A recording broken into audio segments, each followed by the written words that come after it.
Throughout a lifetime, the brain changes more than any other part of the body. Brain aging is inevitable to some extent, but it is not uniform, so it affects everyone and every brain in a different way. This leads us to my research question. What exactly changes in our brain when we get old? To answer this, one has to differentiate between healthy aging and pathological aging, but I will only focus on the healthy aging. The structure of the brain is constantly changing from birth throughout the lifetime. The brain shows an annual growth of 1% at around 9 years. Then with 13, there is no more significant growth. And after 35, it is said that the brain volume decreases annually about 0.2%. And this number increases up to 0.5% by the age of 60. These brain changes do not occur to the same extent in all brain regions. Also, it is worth mentioning that it is hard to make clear statements about the changes in the brain, as there are many studies that show ambiguous results. Let's have a look at volume changes in different brain areas. Most subcortical structures increase their volume well into adulthood, but in the following I will focus on changes in the elderly. It can be said that effects of volume are strong in frontal and especially prefrontal areas. And this is in accordance with the hypothesis last in, first out. So brain areas that are the latest to develop are the first to be affected by normal aging.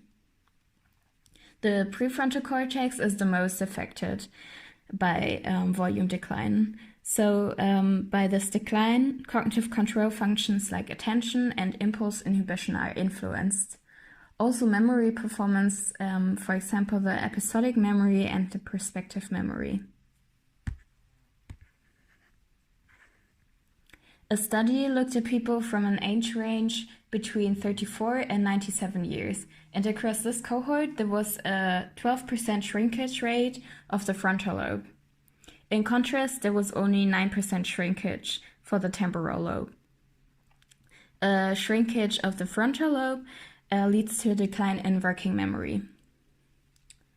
Further, the striatum also decreases its volume with increasing age, and especially the putamen shows a reduction in volume. This influences motor and action planning and also rewarded actions.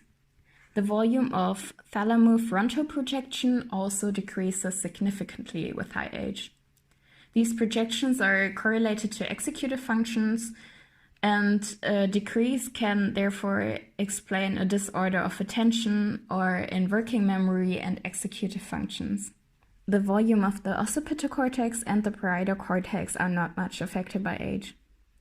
On the right, you can see a graphic that shows the percentage of volume change in healthy elderly. As I stated before, you can also see here that the annual change is around 0.5% across most sections of the brain. And you can also see that the biggest changes in volume decrease are in the temporal and the prefrontal areas. Let's take a look at the most prevalent features of an aged brain. So first, there's a volume loss of gray matter and white matter. Gray matter consists mostly of neuronal cell bodies, and volume loss begins in mid-adolescence. It is linear across both the frontal and the temporal lobes. White matter consists of long-distance axonal projections from neurons. It is therefore important for the integration and coordination of neuronal activity between brain areas. And white matter changes in the brain are mostly characterized by demyelination. It is said that white matter volume increases until the age of 40 up to 50 before the volume reduction starts. And it is estimated that the volume reduction at around 70 years is 6%, and with 80 years it decreases up to 25%. The greatest reduction can be seen in the prefrontal cortex and the anterior corpus callosum. It therefore correlates with changes in executive function, short-term recall, and processing speed. Another feature that changes is the cerebral cortex. The cerebral cortex thins with age. So the cortex is the wrinkled outer layer of the brain, And the thinning starts at approximately 6 or 5 years of age, but varies across different regions. It is especially pronounced in frontal lobes and parts of the temporal lobe. And changes to the cerebral cortex correlates with cognitive decline and disturbance in memory function. Another aspect is the ventricular enlargement. So the ventricular brain system is a network of communicating cavities that encloses and circulates the cerebrospinal fluid, the CSF, and the CSF flows in and around the brain to help cushion it from injury and provide it with nutrition. In the normal aging process, alterations can be induced to the CSF circulation.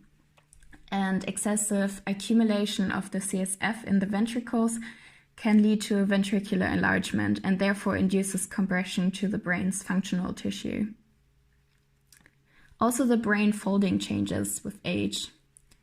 So there is a loss of gyrification, which is the process of the brain folding. Gyrification increases after birth up to adulthood and then linearly decreases after that. It can be said that there is a uniform decrease of gyrification across all regions, but there is a maximum decline observed in the parietal lobe. Then also the sulcal morphology changes, and it is said that the sulci are on average 17% wider in the elderly, and this rate accelerates after the age of 80. The largest difference in the sulcal morphology can be seen in the left superior frontal sulcus. Further changes are, for example, seen on the cell level. So here are glia cells important, like astrocytes or microglia. They play a major role in the aging mechanism. But in the aged brain, astrocytes lose their ability to carry out their normal functions and start to release a toxic factor that kills neurons and oligodendrocytes. And these two processes directly impact the integrity of gray matter tissue and also contribute to structural decline in certain brain regions. The microglia, they form the brain's immune defense, so their function is defending and cleaning. But those microglia become more reactive with age, so they increase their inflammatory response, and therefore they also contribute to cognitive impairments. On the molecular level, mitochondria are to be considered. They play a crucial role in cellular energy metabolism and apoptosis, so the programmed cell death. Some of the metabolic reactions of the mitochondria produce harmful byproducts, so free radicals that are highly reactive molecules. Usually the body has natural defense mechanisms to neutralize those free radicals, but with age, those mechanisms decline, and the aging tissues is therefore more vulnerable to oxidative damage by the free radicals. Then neurotransmitters, there's also a decline, especially for dopamine. Dopamine levels are said to decline around 10% per decade from early adulthood. And this decline is associated with decline in cognitive and motor performance. Another change that arises with higher age is brain activation. So in contrast to young adults, elderly also activate the contralateral hemisphere. And this might be because of an inability to recruit specific areas or just generally an attempt to compensate for the aging process. As a conclusion, it can be said that brain aging is characterized by changes in structure, chemistry, and function. But all these changes are not uniform, so they depend on the brain region.